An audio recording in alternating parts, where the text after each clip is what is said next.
Hello students, ई school की जो ये क्रैश कोर्स की एक सीरीज़ चल रही है जिसमें हम मैथ के बेसिक फंडामेंटल कॉन्सेप्ट्स को बहुत डिटेल में समझा रहे हैं ताकि आने वाले एग्ज़ाम्स में आप एक अच्छा स्कोर हासिल कर सकें। तो ये जो सीरीज़ है ये बहुत ही वैल्यूएबल है for the students of all grades, particularly OA levels and matric and FSC। और उसी के साथ जो CSS के स्टूडेंट्स हैं, एस्पायरेंट्स हैं, उनका जनरल एबिलिटी का जो पोर्शन है उसमें भी प्रॉफिट एंड लॉस के क्वेश्चंस लाजमी आते हैं और बाकी सारे कंसेप्ट भी उसके लिए बहुत ज़रूरी हैं। तो आज का जो टॉपिक है वो है प्रॉफिट एंड लॉस। हम देखेंगे कि प्रॉफिट एंड लॉस कैसे कैलकुलेट करते हैं, उसके जो फार्मूलाज क्या हैं और उसकी जो टर्मिनोलॉजीज़ हैं वो क्या हैं। ठीक है। अच्छा, इसमें जो सबसे पहली चीज़ है वो ये है कि हम टर्म्स को अंडरस्टैंड करते हैं और टर्म्स में हमारे पास दो हैं, one is profit and second one is loss. As all of you would know कि प्रॉफिट क्या होता है कि प्रॉफिट जब एक चीज़ आप परचेज़ करते हैं और फिर आप उसे सेल कर दें और अगर सेल प्राइस जो है आपकी वो ज़्यादा हो परचेज़ प्राइस से तो आप कहेंगे कि जी आपको प्रॉफिट हुआ है। ठीक है।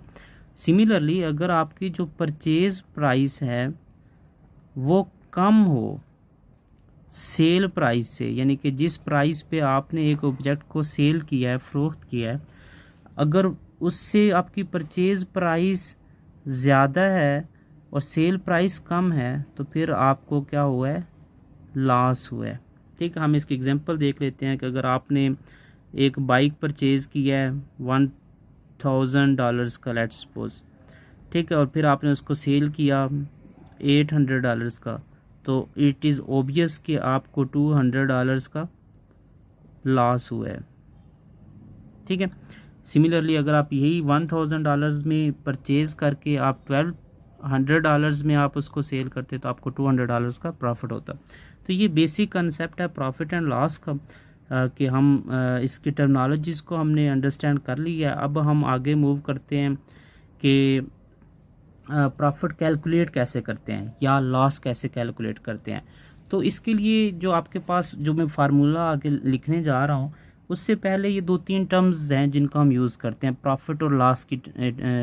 जो ये डोमेन है इसमें प्रॉफिट के लिए आपको एक तो परचेज प्राइस की टर्म होती है, यानी कि वो प्राइस जिस पे आपने कोई चीज़ परचेज़ की है, ख़रीदी है। दूसरी होती है सेल प्राइस,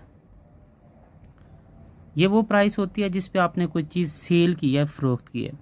ये दो टर्म्स हैं जिसकी बेस पे आपका ये सारा का सारा कंसेप्ट डिपेंड कर रहा है। तो जो हमारे पास फार्मूला है प्रॉफिट कैलकुलेट करने का, अच्छा इसमें फिर एक मज़ीद चीज़ है कि हम सिर्फ ये नहीं देखते कि अगर 100 रुपीज़ की कोई चीज़ मैंने 120 रुपीज़ में सेल किया है तो मुझे प्रॉफिट कितने रुपीज़ का हुआ है। वो तो ऑब्वियस है कि आप प्रॉफिट होता क्या है, प्रॉफिट होता है cell price minus purchase price. ठीक है। सेल प्राइस में से परचेज प्राइस निकाल दो तो आपके पास प्रॉफिट होगा। फ़र्ज़ करें अगर एक चीज़ आपने 100 रुपीज़ की परचेज़ की है लेकिन आपने सेल 120 रुपीज़ की कर दी है तो आपको 20 रुपीज़ का प्रॉफिट हुआ। ठीक है। अब ये तो ऑब्वियस है, बड़ा सिंपल है, आप इसको कैलकुलेट कर सकते हैं। बट कितने परसेंट प्रॉफिट हुआ, परसेंटेज की फॉर्म में, इन टर्म्स ऑफ परसेंटेज जो हम प्रॉफिट कैलकुलेट करते हैं उसका क्या फार्मूला है। उसका फार्मूला ये है कि आप सबसे पहले ऊपर लिखते हैं cell price minus purchase price divided by purchase price multiply by 100। ये फार्मूला आपका प्रॉफिट कैलकुलेट करने का है, ये वाला फार्मूला। ठीक है। Cell price minus purchase price divided by purchase price multiply by 100। यहाँ पे एक चीज़ याद रखें कि आप प्रॉफिट कैलकुलेट करें या आप लॉस कैलकुलेट करें, आपकी जो डिवीजन में है, जो आपका रेफरेंस पॉइंट है, वो आपका हमेशा परचेज प्राइस होगा, वो प्राइस होगी जिस पे आपने एक चीज़ ख़रीदी है। अच्छा, अब इस तरह से आप इसको फाइंड कर सकते हैं। अब अगर इसी एग्जांपल को लूँ कि अगर मैंने इसको ये फ़र्ज़ करें हमारी परचेज़ प्राइस है, ये हमारी सेल प्राइस है। तो मैं कहता हूँ कि ठीक है, हमें प्रॉफिट 20 रुपीज़ का हुआ, लेकिन ये कितने परसेंट बनता है, तो इसको कैसे कैलकुलेट करेंगे। आपने सिंपली यहाँ पे वैल्यूज़ पुट करनी है। सेल प्राइस आपकी 120 है, सेल प्राइस की जगह 120 पुट कर दें। परचेज़ प्राइस आपकी 100 है, उसकी जगह आप 100 पुट कर दें। डिवाइडेड बाई परचेज़ प्राइस होता है हमेशा, आप 100 लिखेंगे और फिर मल्टीप्लाई भी 100 कर देंगे। ठीक है, तो अब ये इसके साथ कट गया। 120 माइनस 100 आपका 20% प्रॉफिट हुआ है। ठीक है, चूँकि परचेज प्राइस 100 थी और 20 आउट ऑफ 100 20% होता है। लेकिन अगर for the sake of example अगर मैं परचेज प्राइस मैंने 110 होती, फिर मुझे कितना प्रॉफिट होता, तो मैं यहाँ पे 110 पुट कर देता, नीचे भी 110 पुट कर देता। फिर आपकी जो कैलकुलेशंस होती हैं उसमें आपका आंसर वेरी कर रहा होता और आपका प्रॉफिट लेस देन 20% आ रहा होता, वो आप कैलकुलेट करके निकाल सकते हैं। यानी कि आपकी जो वैल्यू बनेगी वो इस तरह से बनेगी, ऊपर 120 minus 110 10 divided by 110 multiply by 100। तो ये ज़ीरो इस ज़ीरो के साथ कट जाएगी। 10 मल्टीप्लाई बाई 10 100, 100 ओवर 11, तो ये 9 पॉइंट समथिंग में भी बन रहा है, या जो भी आपका आंसर आता है आप उसको कैलकुलेट कर सकते हैं। 100 ओवर 11, यहाँ पे आपका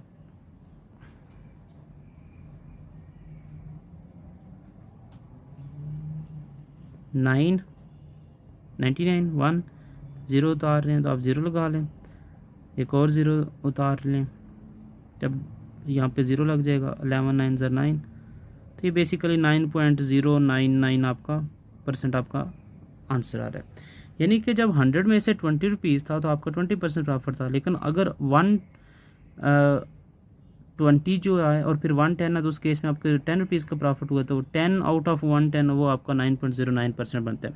तो ये वो टेक्निक है। बेसिक जो कॉन्सेप्ट क्या है वो ये है कि आपने ये जो फार्मूला है ये आपको यूज़ कैसे करना है। ठीक है, और वो अब आपके लिए बड़ा आसान हो गया है कि आपको ये फार्मूला आता हो, cell price minus purchase price divided by purchase price.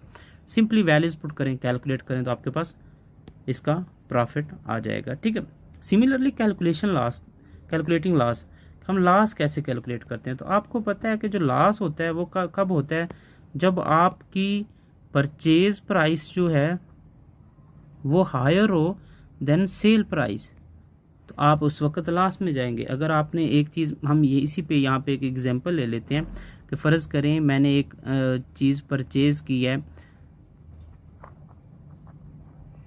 50 rupees की, फिर मैंने उसको सेल कर दिया 45 रुपीज़ का। तो अब इट्स ओबियस कि मैंने एक चीज़ हायर प्राइस पे परचेज करके लोअर प्राइस पे इसको सेल किया तो मुझे लॉस हुआ है। तो लॉस कितना हुआ है, वो cell price minus purchase price करेंगे आप। सेल प्राइस आपकी अच्छा यहाँ पे एक चीज़ याद रखनी है, cell price minus purchase price आप नहीं करेंगे, आप purchase price minus sale price करेंगे। अच्छा, प्रॉफिट के केस में आप cell price minus purchase price करते हैं, क्यों? क्योंकि वो जो आपकी सेल प्राइस होती है वो हायर होती है, लेकिन लॉस के केस में परचेज प्राइस हायर होती है, तो आप उसको पहले लिखते हैं, उसमें से माइनस करते हैं सेल प्राइस। तो अब इस केस में अगर 50 माइनस 45 करें तो आपको 5 रुपीज़ का लॉस हुआ है। ठीक है, लेकिन ये 5 रुपीज़ इस 50 का कितने परसेंट बनता है उसको कैसे कैलकुलेट करेंगे, तो उसका फार्मूला ये है, percent loss is equal to आपके पास purchase price minus sale price divided by हमेशा परचेज प्राइस होगा, जैसे हमने प्रॉफिट में किया इसी तरह लॉस में, मल्टीप्लाई बाई 100। यहाँ पे आप वैल्यूज पुट करें, परचेज प्राइस आपकी 50 rupees, sale price 45 divided by purchase price आपकी 50 रुपीज़ मल्टीप्लाई बाई 100, तो ये आपके पास 5 ओवर 50 मल्टीप्लाई बाई 100, तो 500 आर 500 डिवाइडेड बाई 50, ये 0 0 से कट गई, 5 10 आर 50, तो आपके पास 10% आपका आंसर आ गया। यानी कि आपको 10% का लॉस हुआ है। 5 आउट ऑफ 50 जो होता है वो 10% बनता है। तो इस तरह से आप फाइंड कर सकते हैं कि आपके पास अगर एक सेल प्राइस और परचेज प्राइस और सेल प्राइस है तो आप उसको किस तरह से परसेंटेज प्रॉफिट और परसेंटेज लॉस जो है वो कैलकुलेट कर सकते हैं। ठीक है। अच्छा, उसके बाद ये एग्जांपल्स में मैं वैसे करवा चुका हूँ, लेकिन हम इसको फिर देख लेते हैं कि हम इसको डिफरेंट फॉर्म में करते हैं कि एक ऑब्जेक्ट है, उसकी परचेज प्राइस थी लेट्स सपोज 150 रुपीज़। ठीक है, उसने सेल की तो उसको जो प्रॉफिट हुआ वो कितना हुआ है 20%। तो आप सेल प्राइस फाइंड करें। अब ये थोड़ा सा डिफरेंट है, पहले में परचेज प्राइस और सेल प्राइस गिवन होती थी, हम प्रॉफिट या लॉस फाइंड करते थे। यहाँ पे हमें परचेज प्राइस के साथ प्रॉफिट भी गिवन है, आपको सेल प्राइस डिटरमाइन करनी है। तो इसको सोल्व करते हैं। आपको पता है कि प्रॉफिट गिवन है, तो प्रॉफिट का फार्मूला क्या होता है? प्रॉफिट का फार्मूला होता है कि cell price minus purchase price divided by हमेशा परचेज प्राइस मल्टीप्लाई बाई 100। अच्छा, सेल प्राइस हमारे पास कितनी है, हमने फाइंड करनी है। मैं कहता हूँ कि जी sale price let's suppose x है और मैं x की वैल्यू फाइंड करता हूँ। ठीक है, प्रॉफिट 20% है, तो आपने यहाँ पे 20 आ गई, ये परसेंटेज प्रॉफिट होता है, इस वजह से हम 20 लिख रहे हैं, परसेंट का साइन नहीं लिख रहे। सेल प्राइस हमारे पास हमने फाइंड करनी है, हमने x कह दिया।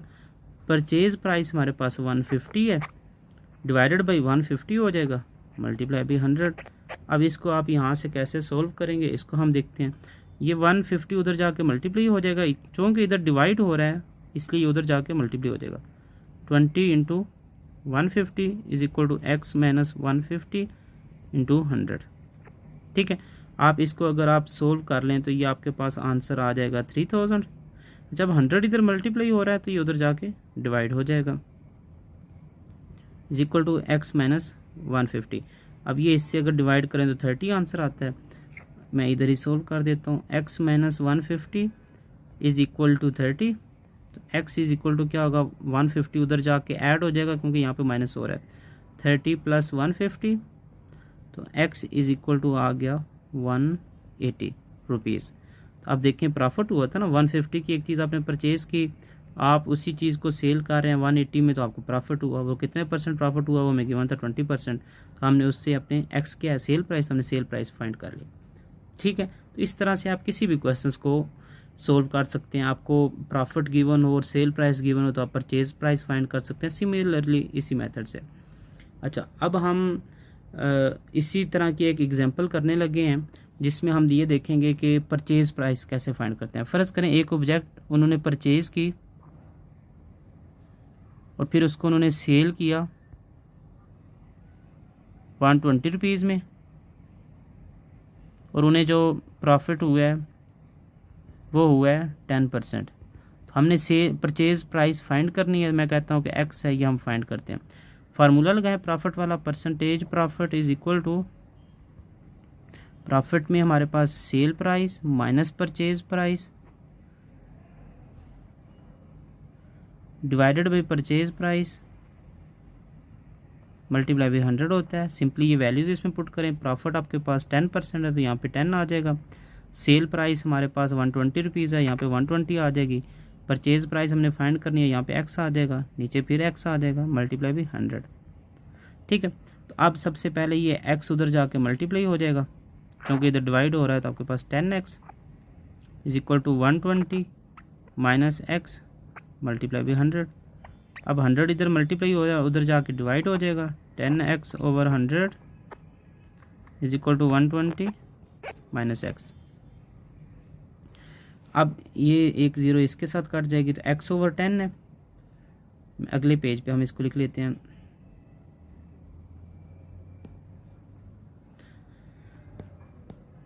x ओवर 10 इधर था हमारे पास 120 माइनस x। ठीक है, तो अब ये जो x है ये इधर माइनस हो रहा है तो हम उधर लेके जाएंगे तो इधर ऐड हो जाएगा। अब यहाँ पे आप एलसीएम ले लें, एलसीएम 10 है, 10 ऊपर जाकर मल्टीप्लाई हो जाएगा, यहाँ पे 10x plus x is equal to 120। तो यहाँ पे ये 11x over 10 is equal to 120। ये 10 उधर जाके मल्टीप्लाई हो जाएगा, 11x is equal to 120 multiply by 10 x। अब ये 11 उधर जाके डिवाइड हो जाएगा क्योंकि x के साथ मल्टीप्लाई हो रहा है, 120 मल्टीप्लाई बाई 10 डिवाइडेड बाई 11, तो x इज़ इक्वल टू आपके पास इसका आंसर आ जाएगा 1200 ओवर आप 11 करेंगे तो आपके पास क्या आंसर आता है। हम इसको डिवाइड कर लेते हैं इधर ही, 11 1s are 11 1 0। अब ये नीचे इसका स्मॉलर है तो हम एक ज़ीरो ऊपर से उतार लेते हैं, तो 11 9s are 99।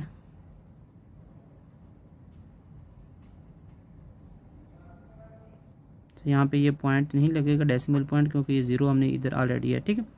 उसके बाद 1 हमने रिमूव किया, उसके बाद अब डेसिमल खुद से ज़ीरो लगा रहे हैं तो अब यहाँ पे डेसिमल पॉइंट लगेगा। फिर डबल ज़ीरो रिमूव किया तो यहाँ पे ज़ीरो और 11 9 आती, यानी कि 19.09 आपकी वैल्यू आ रही है।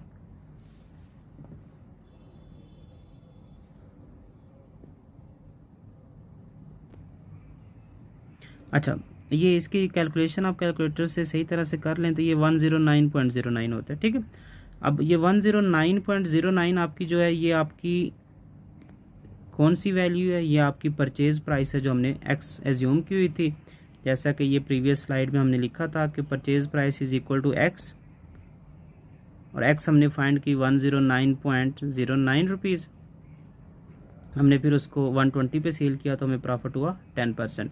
तो इस तरह से आपको मैंने बहुत डिटेल में समझा दिया कि किस तरह आप परसेंटेज प्रॉफिट या लॉस फाइंड कर सकते हैं, या उससे आप सेल प्राइस या परचेज प्राइस फाइंड कर सकते हैं। तो क्वेश्चन इसी तरह से आते हैं घुमा फिरा के। At the end of this lecture अगर आपको किसी किस्म की कन्फ्यूजन है तो आप कमेंट सेक्शन में मेंशन कर दें। ई स्कूल विल ट्राई कि आपको उधर ही वो कन्फ्यूजन क्लियर कर दी जाए। बाकी एट द एंड इस वीडियो को लाइक लाजमी करें, शेयर करना मत भूलें, और इस स्कूल को सब्सक्राइब कर लें, क्योंकि आगे मैथ फिज़िक्स और केमिस्ट्री की बहुत डिटेल लेक्चर्स पूरी बुक के इंशाल्लाह आने वाले हैं।